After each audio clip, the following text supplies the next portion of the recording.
Welcome to the third to the January 2018 Patron only monthly Alt Shift X live stream. I kind of hate to start with this image. We've got a lot of talk in the chat about Richard Ayoade and lovely things, and here we've got this image of the Terminator crushing human skulls. That's kind of the tone of Westworld, I think. That's kind of what we're grappling with Westworld. The more we've looked into it, the more Westworld seems a very dark, cynical story, which inevitably we get into at length with this Westworld video. So we'll be talking about that a bunch, and I think part of the goal here will be to convince you guys why Westworld's worth talking about, because we got some mixed opinions in the chat over whether Westworld is great, but I think I can show that there are reasons to love it. But we'll also be talking about other series. I also want to talk about this very recent George R. R. Martin news about the release of Night Flyers, which is one of his old sci-fi stories. And I want to talk about the Bloodraven video that's coming up and some of the other little Game of Thrones videos we could also talk a little bit about Mother and Black Mirror, which are both things that are sort of floating around in the possibility of maybe doing videos about. So there's a bunch of things we can talk about depending on what you guys are keen on. How's the stream? It looks like you might be getting some buffering or something, but we'll have to soldier through, I think. But yeah, let's talk about Night Flyers. So Night Flyers, I believe, is one of George's old sci-fi stories, and it's about like a spaceship that turns evil and turns against its crew and stuff. I haven't read it yet, but I certainly will in advance of the show coming out. It's going to be a show on like Sci-Fi or something, and they're re-releasing the book along with a bunch of other George's old stories, some of which are really good. If you haven't read A Song for Leah and 7 Times Never Kill Man, they're both really sort of like classic weird old George sci-fi.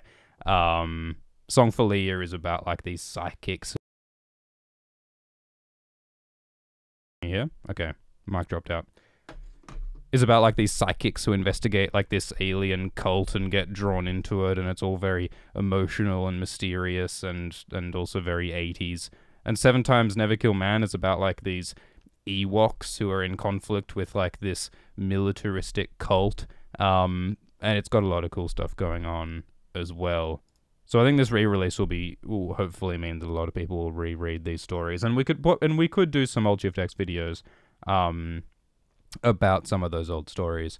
I think I certainly know that like Preston Jacobs has done a lot of really cool work in showing people those old stories and getting people excited about them.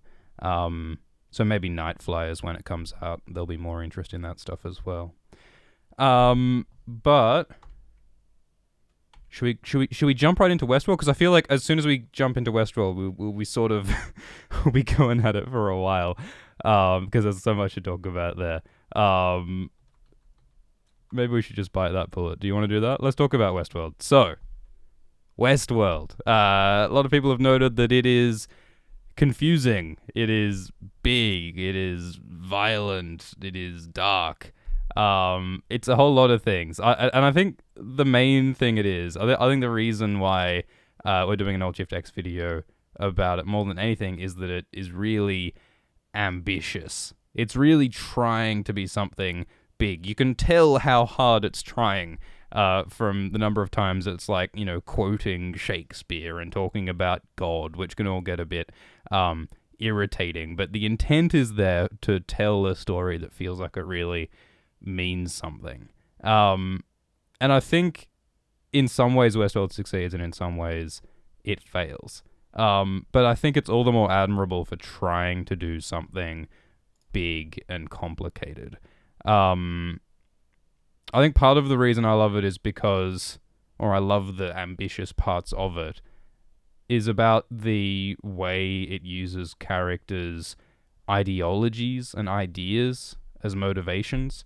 There are these great characters like Ford and Arnold who are so deeply mysterious, but who are driven not only by like personal character struggles, but by big ideas and philosophies. And like the show doesn't entirely succeed in expressing those philosophies in like a coherent way, but you can see what they're going for, and it is really cool, I think. But of course, in order to even like get at what those like ideas are, you've got to work out like what the plot even is. So that's a big part of what this video is about, is just straightening out the details of the plot and all the intricacies of it, all the timelines, all the interactions into some sort of semi-linear, semi-sensible thing. And there were certainly times watching this show that I was thinking, like, is there actually a solution that does actually make sense? And I think there is. That there is an answer that makes sense that the showrunners were trying to get across. And yeah, I don't think they did a great job of communicating it in certain ways, but I think the timeline does exist and the ideas are there. So let's talk about them. And yeah, I agree, Swifty Squad, that the Radiohead covers are like 40% of what makes this show fun. So the show's ambitious, and I think you guys know. I mean, in the chat, how many of you guys have watched Westworld? Because I'm like, with this video, I'm trying to make it accessible to people who have never seen Westworld and they want to hear the basics as well as the details and the big ideas. But I also want it to be accessible to people who have seen Westworld and want, you know, some of the tricky stuff covered in advance of season 2. It looks like some of you have seen Westworld and are into it, so we're not gonna we'll skip a little over the basic stuff. But like, for those who haven't seen it, it's about like, it's in the future. It's in like 2050 or something. There's like some controversy over whether the actual year that the story takes place is released, because there's like all these like ARGs, quote unquote, and like all this like background lore that's been revealed through like these marketing websites and stuff. And for a while, one of them showed that like the year that Westworld takes place in is like 2050 or thereabouts, but then they removed it. So they seem to be hedging their bets. I'm a little bit skeptical of the whole sort of ARG thing that they've been trying to do, in which a lot of series have been trying to do. Like, I think a lot of shows, like the marketing department just goes, hey, you know what's cool and hip with the kids these days? ARGs, they love it. And then sometimes we get these sort of perfunctory, half-assed, quote-unquote ARGs that aren't necessarily actually all that in-depth or cool. Sometimes they're just a bit of fluff that's just harder to get to than it needs to be. But ARGs aside, there's... we will be talking Westworld spoilers, by the way, yeah. We will be talking Westworld spoilers, so if you haven't seen it and you are intending to see it and you don't want to hear it heard from Alt-Shift-X first, then yeah, you might want to avoid. So yeah, Westworld spoilers incoming. But the basics is that Westworld is this future theme park. It's like Disneyland, but a whole lot bloodier. Because it's full of all these robots called hosts that make up this like old-timey Western world. It's like this really large space. We don't know how big the park is, but it's miles and miles. And rich people in the future can pay money to go into the park and to just hang out there and do whatever they like. And there are all these like storylines and quests and romance and discovery, which is set up by the creators of the park, especially by its mysterious mastermind Ford, that you can take part in. But a lot of what the guests actually do there is just indulge in violence and sex and drinking and sin. And so that's one of the sort of big themes of the show, is about like what kind of choices humans are making, what kind of people we are choosing to be, who are we deep down, and what are we worth compared to the hosts is sort of one of the big ideas. Which also reflects on us as viewers, right? Like when we as viewers are watching this violent show and enjoying the violence, what does that say about us? So anyway, there's the big park, and there's like the Mesa Hub, which is the name for like the facility behind the scenes where the park is run, and there's all these engineers and executives and developers who are running the whole thing. And so they're like monitoring the guests and manipulating everything behind the scenes to make sure things are like relatively safe. They're developing new stories, they're building new hosts, new robots, and they're endlessly repairing the robots that get hurt. They get shot and stuff. And there's a bit of sort of arm-waving explanation about how the violence works, because the guests can't hurt each other, the humans can't hurt each other, because the bullets have like some velocity control on them, is a term that's used in some of the background fluff. So it's all a little bit mysterious how the specifics work, but the hosts get blown up all the time, and they get patched back together, and they live in these loops, these like Sisyphean cycles where they live the same day over and over, and they just get hurt and abused all the time. Which is another, one of the other big themes of this show is the assumption that like humans are fundamentally bad. Like there's like this unspoken, unchallenged assumption that if you give a person complete freedom in an artificial world, they will just kill and fuck everything, which I'm sure is true to some extent, but like it's this really cynical assumption in this show that just all people are just bad. And I'd like to think that's not entirely true. But this show does not really. This show takes it for granted that we're all awful, and that's embodied especially in the character of William, who we'll get to.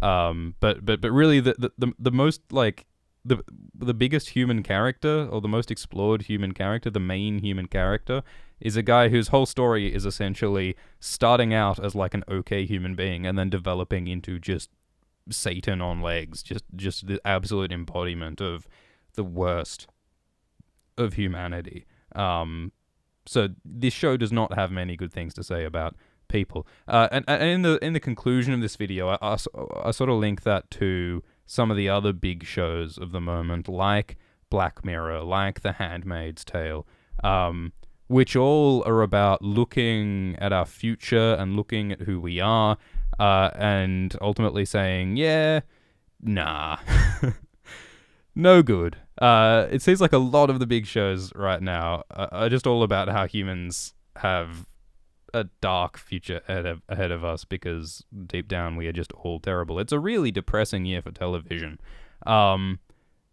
which is one thing, but it's also difficult to write a conclusion for this video as a result.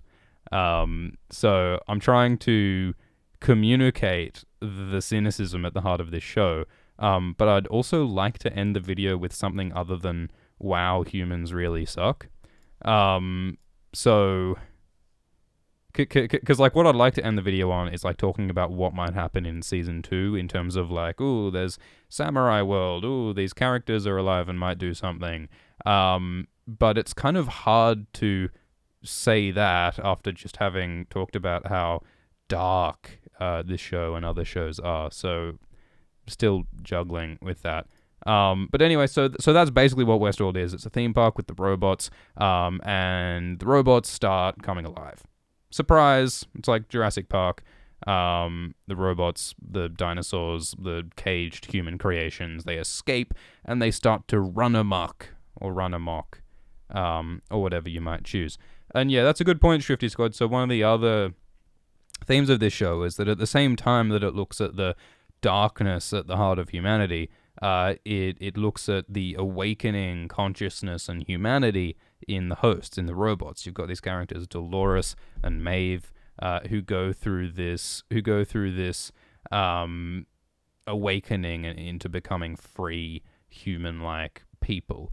And so that's a large part of this video as well. And I think that sadly it sort of doesn't end well as well. I mean, like, Dolores embodies this most, I think, in that Dolores starts out as representing hope and the goodness in the world. She has all these lines about, some people choose to see the ugliness in the world, but I choose to see the beauty.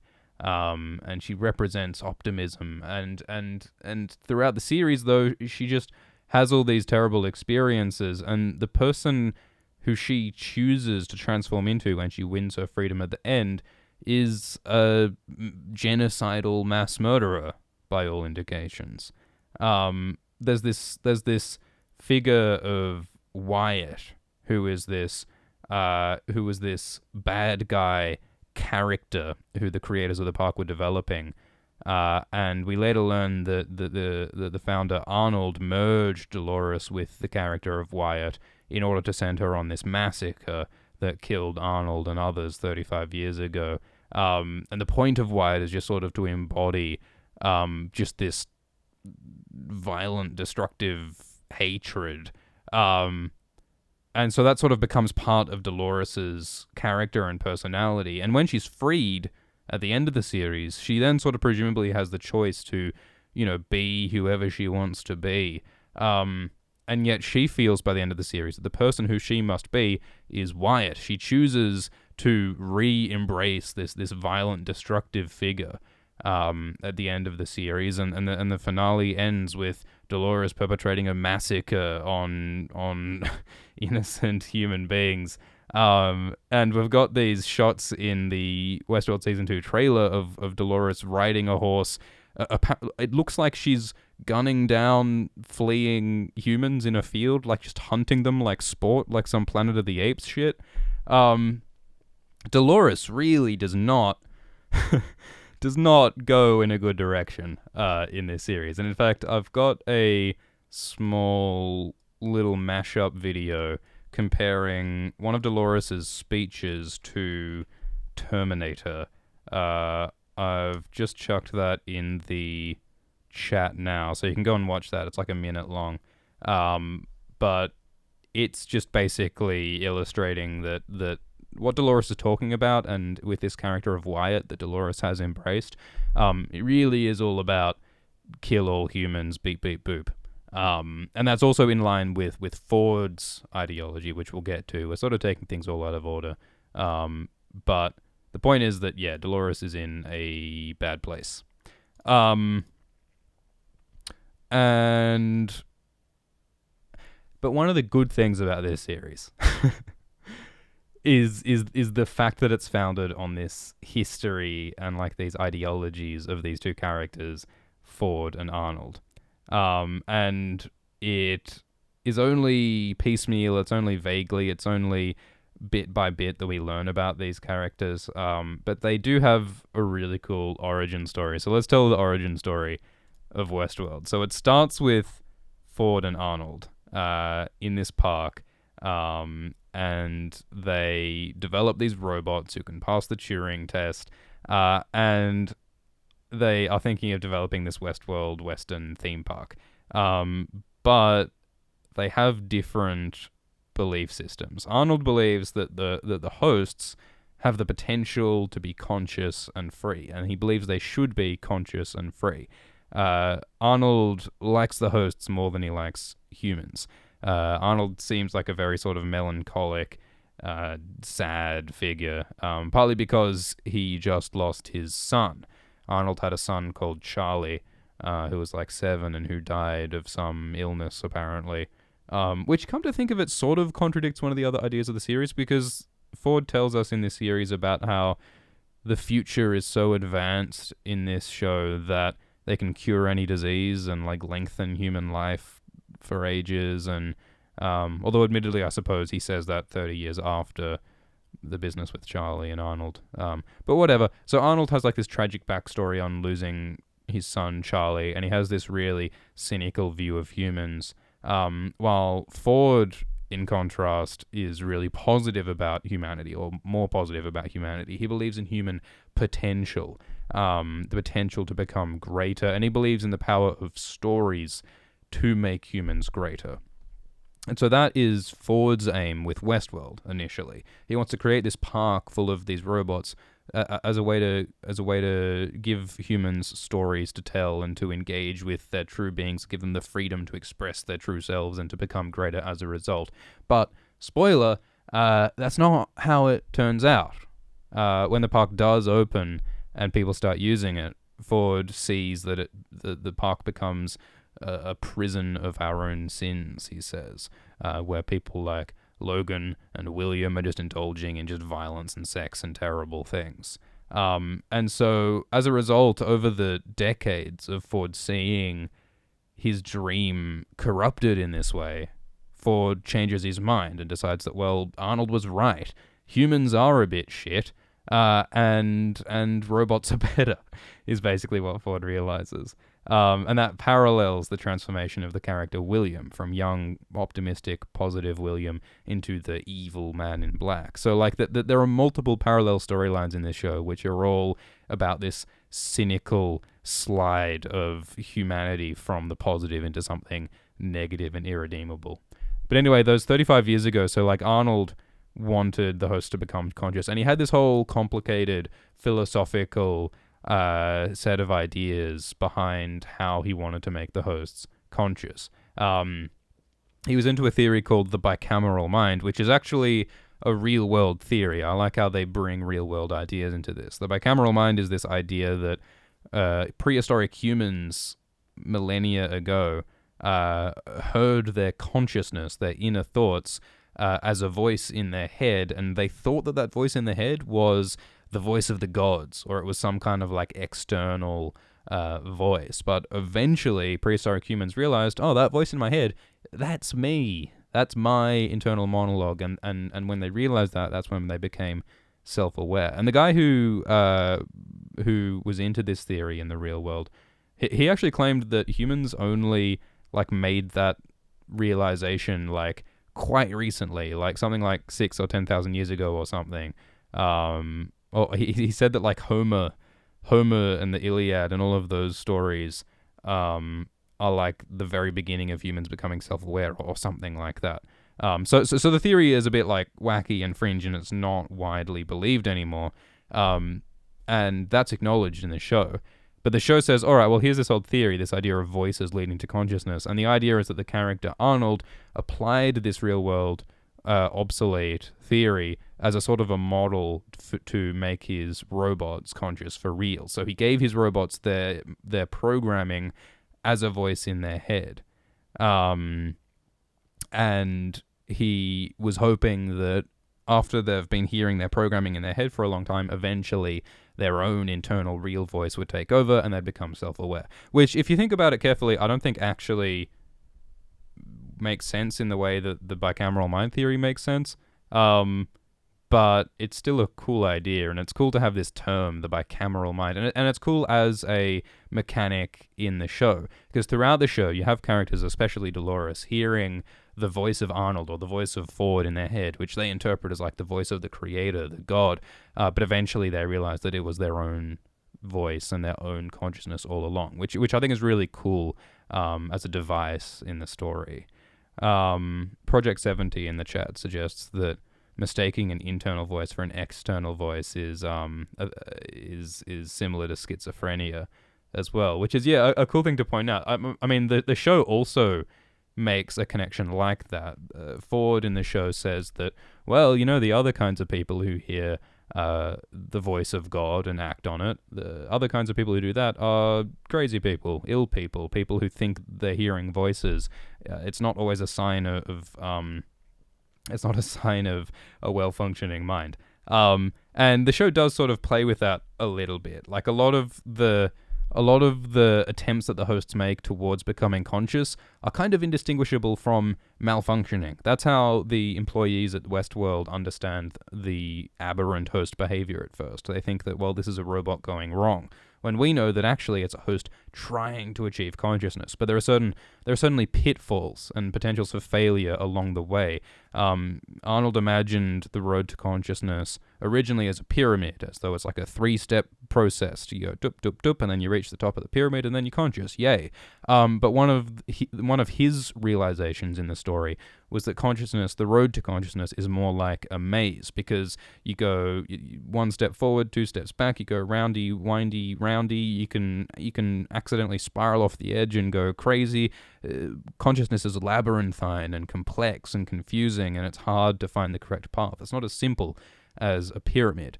And all of these pitfalls towards, madness, for want of a better and more sensitive term, I think is one of the themes of this show. Is that idea that the path to consciousness is rocky and it can go wrong, and it's like a maze. The pyramid thing is weird, because there are a few times in the show when the pyramid idea is laid out as though it's an actual structured, well thought out thing.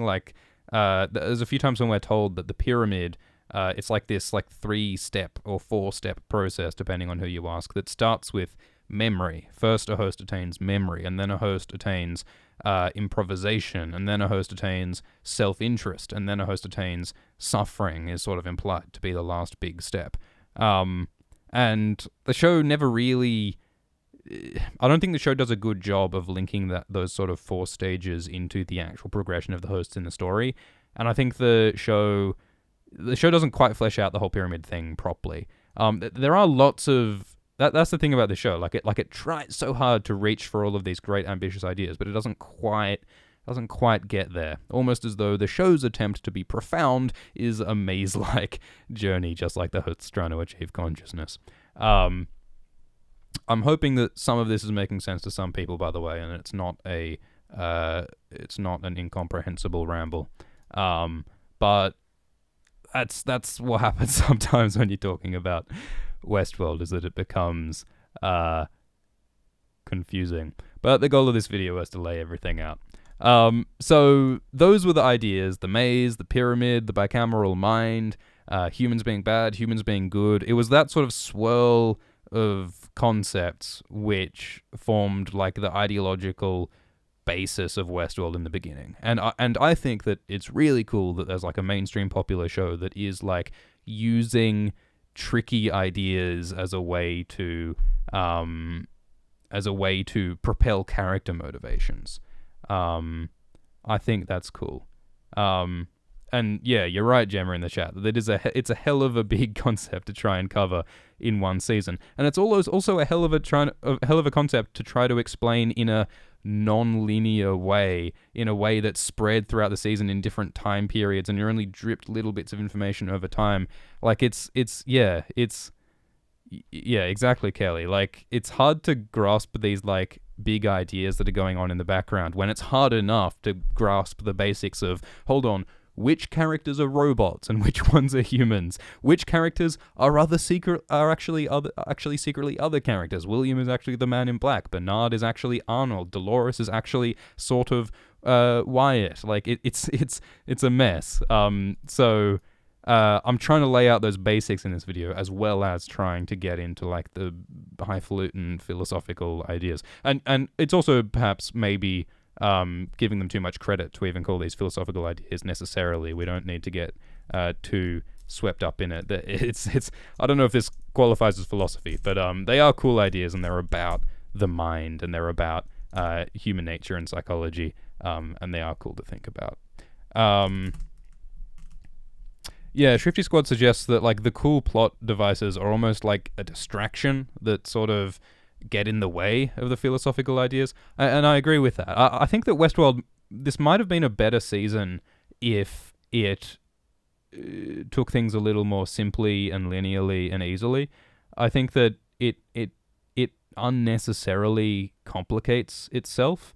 It's to the point where a lot of the impetus and a lot of the tension and drama in the show comes not from human motivations and human character development. It comes from the tension of us as viewers not knowing things about the story and not knowing these critical events and relationships. It's through the revelation of those events that the drama of the show unfolds, as opposed to the actual human feelings and motivations and events, which is weird. And it also, for me, makes me a little bit skeptical about the second season. Like, is the second season going to rely on actual linear, like, character events and motivations and relationships and plots, which Westworld Season 1 didn't do? Or is Westworld Season 2 going to try to reveal on this weird drip feeding of information and non-linear fuckery and, like, confusion? What's it gonna do? It would be weird if it totally changed the structure of the show and made it all about actual characters and plots in a comprehensible way, because that would be different to Season 1, but it would also be absolutely baffling if it tried to withhold information again. So, yeah, look, Westworld Season 2 is... it's hard to predict what it'll be like. And so I'm in two minds about to what extent we're going to talk about Westworld Season 2 in this video. Just because we have so little information and it could go in so many different ways. And, you know, it's a big enough of a job to just talk about Season 1. So I think maybe... I think this video will probably stick just to explaining Westworld Season 1, and we'll release it sometime in the next couple of months. It'll go to you guys, you patrons, as soon as it's done. I think we'll withhold the public release until maybe there's like a trailer or a teaser or like some kind of promotional event for Westworld that'll get people excited, and then I'll release this video publicly. But if we want to talk about Westworld Season 2, I think the time to do that will probably be in response to a trailer. If they put out another Westworld Season 2 trailer, and then I think that'll be the time to speculate about Westworld Season 2. So yeah, anyway, welcome Brandon to the chat. So we're talking about Westworld and why it's great and why it's terrible. Often, both for the same reason. So we've talked about the basics of how Westworld worked, and we've talked about some of these, like, philosophical ideas about, like, the bicameral mind and the pyramid and the maze and all these, like, concepts that are behind the foundation of the Westworld park. So I really enjoy this, like, background lore of, like, these mysterious founders with their big ideas. You know what it actually reminds me of? We'll do something unprecedented. We'll compare to Harry Potter. Remember how, like, Harry Potter gradually reveals that there's, like, this mythic backstory of these, like, great men with these big ideas who lie behind the story? There's a story of young Albus Dumbledore and Grindelwald. Is his name Grindelwald? Gilbert Grindelwald, I think. Were, like, these two blokes in the distant past of Harry Potter who were both these great, powerful men who had these big ideas, but they were in conflict. And the conflict between these two men and the tragedy that resulted from that conflict set the groundwork in these not obvious but profound ways. Gellert Grindelwald, apparently. Because the story, I believe, is that Dumbledore and Grindelwald actually, like, fought at one point, but as a result of their duel, they accidentally killed Dumbledore's sister or something like that. Someone correct me in the chat. But there was something like that where there were these two mythic, powerful, ideological men in the history. Why are they always men? Back in the history of Westworld, who sort of set the groundwork for the future. So I think that's a similarity, and I think that's cool. I'm sure there are lots of other examples of that sort of trope. I can't think of any off the top of my head. Are there any other good examples of that? Of characters in the sort of legendary past of the story who had ideological conflict which led to some of the events of the present? Was it Dumbledore's brother who he fought? Not Grindelwald. Yeah, look, I'm sure I'm getting all my Harry Potter lore wrong. We'll look it up later. But yeah, I think that's cool. I think the Arnold Ford conflict is cool, and in fact, you could argue that Arnold and Ford themselves form a bicameral mind of sorts, which is cool. Oh yeah, and Shrifty Squad points out Star Wars. So would the parallel there be like, I mean, Anakin to me, Anakin turning into Darth Vader is is the equivalent of William turning into the Man in Black, I think. But what's the sort of Dumbledore Grindelwald of Star Wars? Would that be like Palpatine, or would that just Anakin Obi-Wan? Oh, it would be Anakin Obi-Wan, wouldn't it? Anakin and Obi-Wan are like the Grindelwald and Dumbledore of Star Wars, and like the Ford and Arnold. And so just like how Anakin and Obi-Wan had this ideological difference, but Anakin changed his mind back to the good side in the end, Robert Ford in Westworld does the same thing. So Ford in the end changed his mind back to Arnold's point of view and eventually supports the idea of host consciousness, and that's what he's actually supporting throughout the series. All right, we've got a lot of Grindelwald controversy in the chat. I'm glad we're sorting that out. But with Westworld, one of the other the tragedy, the violence that erupted out of this ideological conflict between Arnold and Ford, it was that Arnold believed that Dolores, one of the first hosts, Dolores, was conscious, had gotten to the center of the maze. But Arnold had succeeded in helping Dolores to become conscious, and as a result, Arnold didn't want to open the Westworld Park because he believed it would be hideously immoral to force conscious hosts to suffer for entertainment. So Arnold didn't want to open the park, but Ford still did, because Ford still believed in his dream of telling stories that would help humans to become better. So when Ford refused to abandon the plans to open the park, Arnold decided, as you do, to stop everything with a massacre. Arnold took Dolores and merged Dolores with this character of Wyatt, which was a violent, destructive character, and programmed Dolores to go and wipe out all of the early hosts with Teddy, and then to kill Arnold. And that's like the terrible, dark founding event of Westworld, is this massacre. And Dolores has all these flashbacks to it throughout the series. And it's a little ambiguous exactly, like precisely what the point of that massacre was meant to be. Because we talk about how one of the results of this massacre was financial trouble for Westworld. Like, it apparently barely had enough money as a result of this massacre. Like,